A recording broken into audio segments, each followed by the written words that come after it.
Hey everybody, it's Holly here today for MarkerPOP, and today I'm going to be using this Boo set from Waffle Flower Crafts.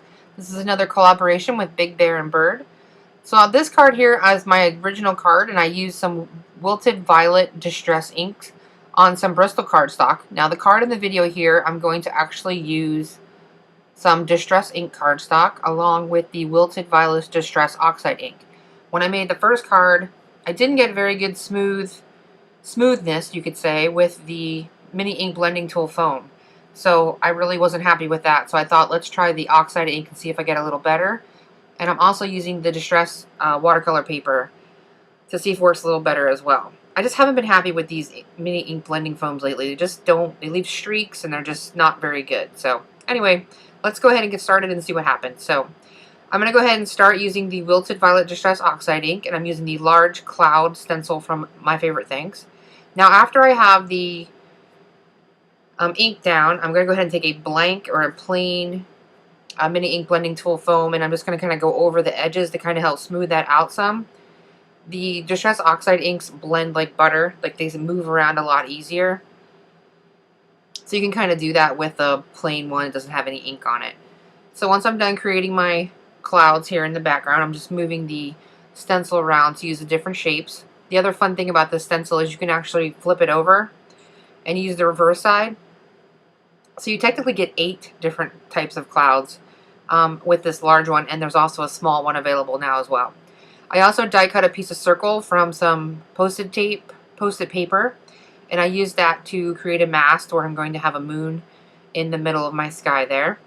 So once I'm all done creating my background, I'm going to go ahead and use a sand eraser to go ahead and fix up any mistakes I might have where it might be a little too streaky.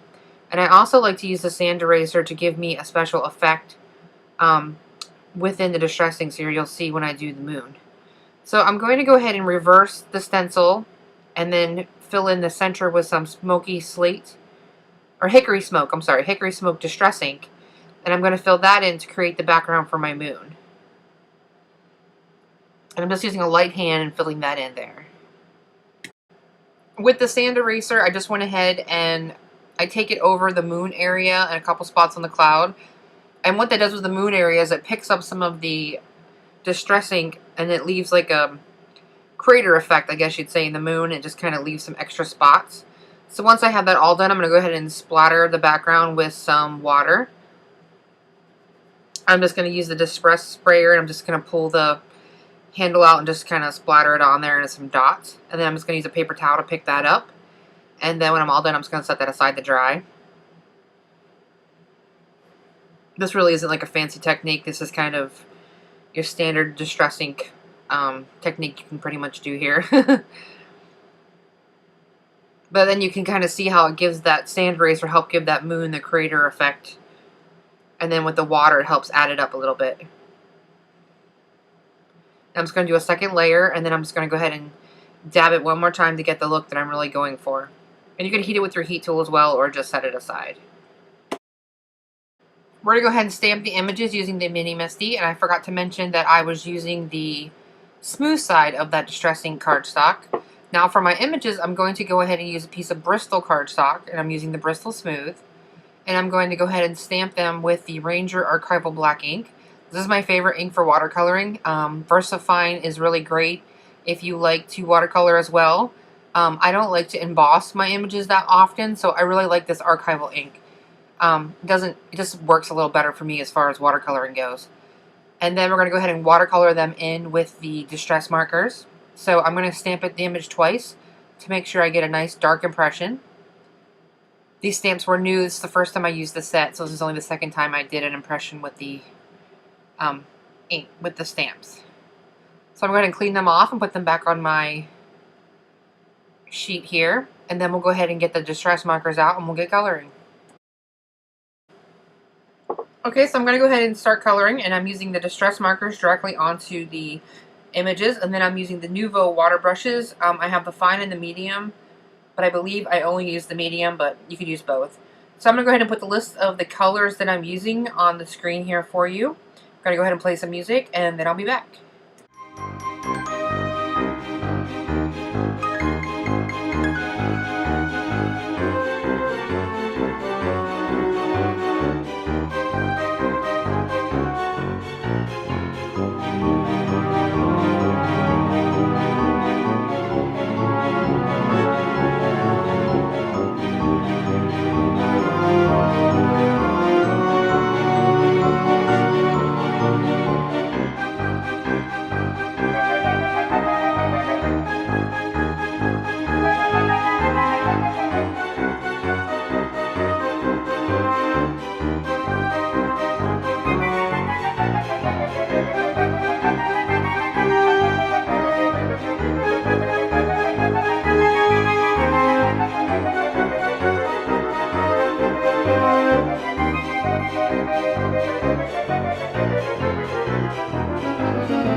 Now that my images are all colored in, I'm going to go ahead and use the coordinating dies to cut them out.